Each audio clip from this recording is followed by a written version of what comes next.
तमाम सरफराज और सरफराज काजी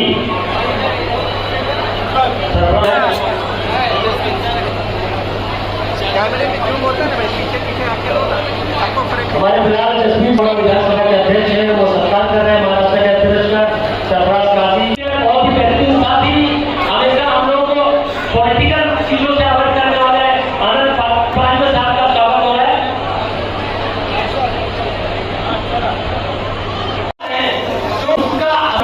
और खासकर इन नौजवान साथियों से कहना चाहता हूँ, एक बात आप तमाम नौजवान साथियों से कहना चाहता हूँ, राष्ट्रवादी युवा काँग्रेसच्या युवा संवाद कार्यक्रम को जिन्होंने अभी मार्गदर्शन किया, थाना के माजी खासदार और थाना शहर अध्यक्ष आनंद परांजपे जी, मेरे बड़े भाई राष्ट्रवादी कांग्रेस पक्ष के सहचिटनीस, आने वाले दिनों में आप सभी के होने वाले विधायक नजीब मुल्ला साहब, मंच पर उपस्थित परमजीत सिंह मोहसिन से, मितेश नाहटा, मनीषा भगत, वीरू वाघमारे, संदेश पाटिल, और जिनका भाषण मैंने बहुत गौर से सुना, और नजीब भाई इधर जाने के बाद मैं तटकरे साहब हो या दादा हो, उनको बोलूंगा कि राष्ट्रवादी कांग्रेस पार्टी को एक नया प्रवक्ता मिल गया है। वो हमारे जफर भाई रुमानी, आदित्य बाटा, रूपाली भाई गोटे, यशुजी भगत, जसमीर भाई शेख, सरफराज काजी, मेरे युवक के उपाध्यक्ष आदित्य कुमार, इब्राहिम राउत, मुमताज शाह, संगीता देवने और सभी बैठे हुए मेरे युवा साथियों, भाइयों और बहनों। नजीब भाई, मैं महाराष्ट्र में जन सम्मान यात्रा के माध्यम से हो या युवा संवाद के माध्यम से हम महाराष्ट्र में घूम रहे हैं, मगर जिस तरह से रिस्पॉन्स हमें कड़वा मुमरा में मिला है, उस तरह का रिस्पॉन्स महाराष्ट्र में किसी सभा में नहीं मिला। जिस तरह इन लोगों का मैंने जज्बा देखा, मुझे लगा कि ये आने वाली लड़ाई जो विधानसभा की लड़ाई है, ये लड़ाई जीतने के लिए नहीं, ये लड़ाई इन बैठे हुए लोगों को स्वतंत्रता दिलाने के लिए है। क्योंकि बहुत सालों से इन लोगों पे जो जुल्म हो रहा है, जो धर्म के नाम पे राजनीति की जा रही है, वो राजनीति को बाजू में रखकर विकास की राजनीति करने के लिए नजीब भाई सामने आ रहे हैं। राष्ट्रवादी कांग्रेस पार्टी की भूमिका या अजीत दादा की भूमिका हमेशा से सबको साथ लेकर जाने की रही है। जब राष्ट्रवादी कांग्रेस पार्टी हम अलग हो गए, तब हम लोगों ने कुछ बोला था कि इन्होंने विचारों की गद्दारी की। आप इधर आ रहा तो मैंने देखा था गद्दारी के कुछ बैनर लगे थे। अब मैं कड़वा और मुमरा वासियों से सवाल पूछता हूं और जितेंद्र आव्हाड को खुला आह्वान, ओपन चैलेंज यहां से करता हूं।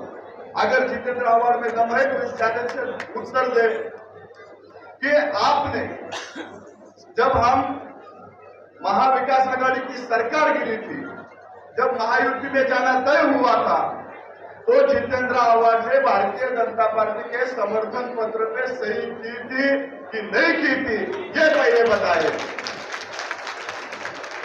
एक जगह भारतीय जनता पार्टी को समर्थन देने वाले पत्र पे सिग्नेचर करते हो और दूसरी जगह आप संविधान की बात करते हो।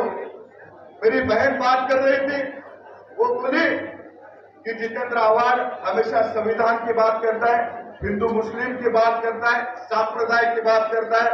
मैं आपको एक बात बताता हूं, अगर जितेंद्र आव्हाड की ये सब बातें करनी मजबूरी है, ये सब मजबूरी है, क्योंकि यहाँ पर मुस्लिम समुदाय के लोग ज्यादा रहते हैं, इसलिए इनको ये बात करनी पड़ती है। अगर जितेंद्र आव्हाड का मतदार संघ कस्बा होता तो सनातनी नेता बोल के जितेंद्र आव्हाड महाराष्ट्र में परिचित होता। जितेंद्र आव्हाड आपका मसीहा नहीं है, आपके धर्म से कुछ लगाव नहीं है। जितेंद्र आव्हाड को लगाव है फुर्ची से, जितेंद्र आव्हाड को लगाव है सिर्फ इस कौम को महाराष्ट्र में गुमराह करने के लिए। जितेंद्र आव्हाड ने कभी बात की है कि मुस्लिम समाज के युवा पढ़ने चाहिए, मुस्लिम समाज के युवा रोजगार करने चाहिए, मुस्लिम समाज के युवा बिजनेस करने चाहिए? वो कभी बात नहीं करेंगे। वो बात करेंगे कि हमारे समाज के ऊपर अन्याय हो रहा है। मगर अजीत दादा एक ऐसे नेता है जो सबको साथ लेकर जाने का काम करते हैं। अजीत दादा की तारीफ राज ठाकरे ने भी की थी कि अजीत दादा महाराष्ट्र में एकमात्र नेता है जो धर्म की न जाति की राजनीति करते हैं।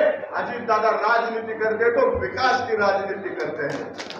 और आज हमने जब महायुति में शामिल हुए, मैं एक स्टेटमेंट टीवी पे देखा था कि आप कलवा मुंद्रा विधानसभा मतदार संघ के विकास के लिए अजीत दादा ने 50 करोड़ रुपए नजीब भाई के पत्र पे दिए थे। दिए के नहीं दिए थे? अगर ये आदमी नगर सेवक होते हुए भी 50 करोड़ रुपए इस मतदार संघ के लिए ला सकता है तो सोचो विधायक बनने के बाद क्या कर सकता है। ये करिश्मा के लाने की ताकत नजीब भाई की है। जब राष्ट्रवादी कांग्रेस पार्टी में महाराष्ट्र में विधानसभा सीट देने की बात चल रही थी तो अजीत दादा ने ऐलान किया था कि मुस्लिम समाज ने हमेशा हमें साथ दिया है। आने वाले दिनों में हम मुस्लिम समाज को 10% जितने भी सीट मिलेंगे उसमें से 10% उम्मीदवार हमारे मुस्लिम उम्मीदवार होंगे। आज मैं दावे के साथ कह सकता हूं, आप नजीब भाई को विधायक बनाओ, अजीत दादा उनको मंत्री बनाने का काम करेंगे। आप मुझे मालूम है नजीब भाई का नाता और अजीत दादा का नाता मुझे मालूम है, मगर आपकी जिम्मेदारी है उनको विधायक करने की। आपको आने वाले दिनों में गुमराह किया जाएगा। अलग अलग मायने आपके सामने रखे जाएंगे, अलग अलग विषय रखे जाएंगे। ये विषय किस बात के होंगे? ये हिंदू मुस्लिम के नाम पे होंगे। आपको मैं एक सवाल पूछता हूं, जितेंद्र आव्हाड का एक भी स्टेटमेंट दिखाओ भारतीय जनता पार्टी के खिलाफ हो। हर एक स्टेटमेंट कभी मुस्लिम समाज के खिलाफ अगर किसी नेता ने बोला होगा तो उसके खिलाफ जितेंद्र आव्हाड ने बोला है। अगर कोई कमजोर आदमी बोलता है तो उसके खिलाफ बोलने वाला आदमी जितेंद्र आव्हाड है। वो कमजोर देख के अटैक करता है, वो कभी शक्तिशाली लोगों पे अटैक नहीं करते। जैसे नजीब भाई ने बोला, दिन में इधर आपके खिलाफ बोलेंगे, रात में उधर जाके चरण स्पर्श करेंगे। ऐसे नेता को आपने यहां से भगाना होगा। आने वाले दिनों में आपका या विधायक अगर बनाना है, आपका अपना विधायक बना है तो नजीब भाई के पीछे खड़ा रहना होगा। आज राष्ट्रवादी कांग्रेस पार्टी सत्ता में आई है। सत्ता में आने के बाद हम लोगों ने क्या किया? हम लोगों ने जो भी योजना लाई, समाज के शेवट का जो भी पिछड़ा वर्ग है उनको विकास के प्रभाव में लाने के लिए योजना लाई। मुख्यमंत्री लाडली बहन योजना के माध्यम से जो भी हमारे यहाँ पर बहनें बैठे हुए, हर बहन को हर महीने को 1,500 रुपए देने का काम अजीत दादा पवार ने किया है। मेरे युवा साथी है जो कॉलेज में पढ़ते हैं, मेरे युवा बहन है जो कॉलेज में पढ़ते हैं, युवा बहनों के लिए मुफ्त में शिक्षा देने का काम अजीत दादा पवार ने किया है। जो मेरे युवा साथी है जो कॉलेज में पढ़ता है, जो 12वीं पास है, उसके लिए प्रति महीना 6,000 रुपए, जो डिग्री डिप्लोमा कंप्लीट किया है, डिप्लोमा वाले को 8,000 रुपए, जिसकी डिग्री कंप्लीट है उसको 10,000 रुपए कार्य प्रशिक्षण योजना के माध्यम से युवा साथियों का देने का काम भी अजीत दादा पवार ने किया है। बहुत सारी योजना है जो अजीत दादा ने आप लोगों के लिए लेकर आए हैं। मैं मुस्लिम समाज के लिए बात करता हूँ। नजीब भाई महाराष्ट्र में जब सत्ता में आए थे, मैं एक किस्सा बताता हूँ। महाराष्ट्र में जब सत्ता में हम लोग आए थे, महाराष्ट्र में एक विषय चल रहा था, मराठा समाज को आरक्षण मिलना चाहिए। मराठा समाज के लोग आंदोलन लेकर आए थे, ओबीसी समाज के लोग, ओबीसी समाज का आंदोलन मतलब आरक्षण मिलना चाहिए, उसके लिए वे वोट से आए थे। हर किसी को लगा कि अजीत दादा भारतीय जनता पार्टी के साथ गए, मतलब अजीत दादा ने विचारधारा छोड़ दी क्या, अजीत दादा ने मुस्लिम समाज के लिए कुछ करना छोड़ दिया क्या। मगर मैं आपको विश्वास के साथ बताता हूं कि अजीत दादा एकमात्र नेता थे कि मराठा समाज को भी आरक्षण मिलना चाहिए, ओबीसी का आरक्षण न चाहते हुए ये भूमिका लेने के बाद अजीत दादा की भूमिका थी मराठा समाज के साथ मुस्लिम समाज को भी आरक्षण मिलना चाहिए, और उसके लिए मंत्रालय में बैठक लेने वाला नेता ये अजीत दादा थे। जो अपना मौलाना अब्दुल कलाम महामंडल है, उस महामंडल का बजट हर साल पहले 250 करोड़ था, फिर 500 करोड़ था, आप बढ़ा के उसका 2000, 1000 या 2000 करोड़ बजट देने का काम अजीत दादा पवार ने किया है। हर समाज के लिए महामंडल बनता था, मुस्लिम समाज के लिए स्पेशल महामंडल बना के भारती के माध्यम से जो भी मुस्लिम समाज के हमारे युवा साथी है, जो भी शिक्षा लेते हैं, उन सबको उसके माध्यम से मदद करने का काम अजीत दादा पवार ने किया है।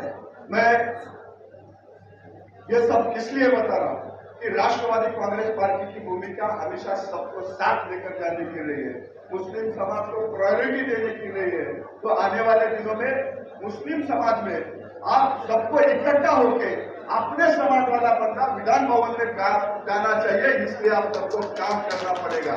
नहीं तो आने वाले दिनों में कुछ लोग गुमराह करेंगे हिंदू मुस्लिम के नाम पे।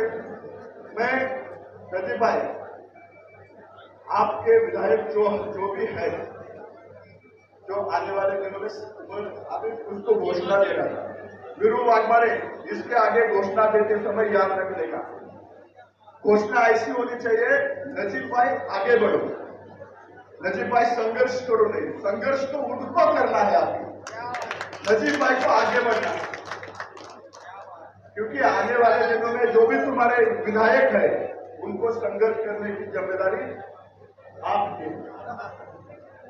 मैं एक बार टीवी के डिबेट पे गया था, टीवी पे चर्चा चल रही थी, उस डिबेट पे गया था, तो डिबेट में तुम्हारे विधायक थे, तो ऐसे विषय पे चल रहा था, तो मैं बोला जितेंद्र आव्हाड महाराष्ट्र एक नेता ऐसे नेता है जो बिन बात से भी उसका बतंगड़ बनाने में माहिर है।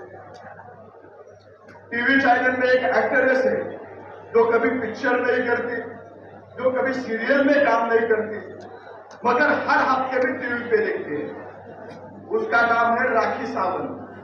जितेंद्र आव्हाड राजनीति के राखी सावंत है, लोगों का काम नहीं करते, लोगों का काम नहीं करते, विकास का काम नहीं करेंगे, विकास पे बात नहीं करेंगे, मगर टीवी पे ऐसा कुछ भी हुआ तो सामने आके ऐसा हुआ वैसा हुआ ऐसे करके बात करते। अरे तुम बात करो, कड़वा मुंडा में इतना मैंने निधि लाया, कड़वा मुंडा के मेरे युवा साथियों को इतना रोजगार देने का काम किया, कड़वा मुंडा के मेरे महिलाओं को इतना रोजगार देने का काम किया, इतना सेफ्टी के लिए काम किया। आज भी कड़वा मुंडा में बेसिक विकास के लिए काम करना पड़ता है। जो तुम्हारे नगर सेवक थे, मैंने आते समय देखा, वही आंदोलन कर रहे हैं, सफर भाई वही आंदोलन कर रहे। सत्य में तुम थे, सत्ता तुम्हारे पास थी और तुम ही आंदोलन कर रहे। पर महाराष्ट्र में ऐसा पहली बार हो रहा है, खुद के खिलाफ ही आंदोलन कर रहे। भाई और बहनों, नजीब भाई ने जो बोला, आनंद पराग के सामने जो बोला, वो याद रखो, राष्ट्रवादी कांग्रेस पार्टी की भूमिका ना जाति की ना धर्म की रही है, राष्ट्रवादी कांग्रेस पार्टी की भूमिका विकास की रही है।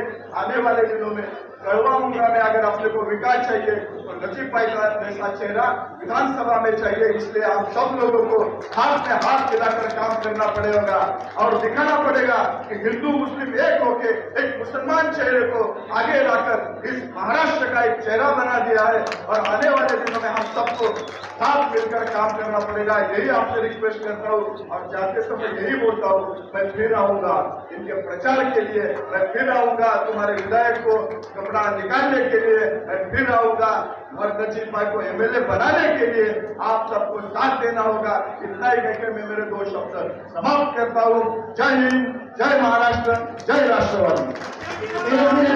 सूरज भैया, ये ऐसी शख्सियत है जो मेरे से ज्यादा दादा के सायाबंदी होती है। ये ऐसी शख्सियत है जो दादा के काम में और वो बात को इत्मीनान से बता सकते हैं, हेलीकॉप्टर, गाड़ी, बोट, सब जगह। सूरज भैया, ये मोहब्बतों का शहर है, यहाँ जिसका भी इस्तेमाल मोहब्बत से किया है, बहुत ही मोहब्बती लोग हैं। मैं आपसे एक दरख्वास्त करता हूँ, आपने चंद लम्हा पहले देखा कि कैसे जज्बात से परेशान हुए लोग टोरेंट के नाम से उठ गए। दादा तक आपका मैसेज लेकर जाना है कि मुमरा को ये वादा हम करते हैं।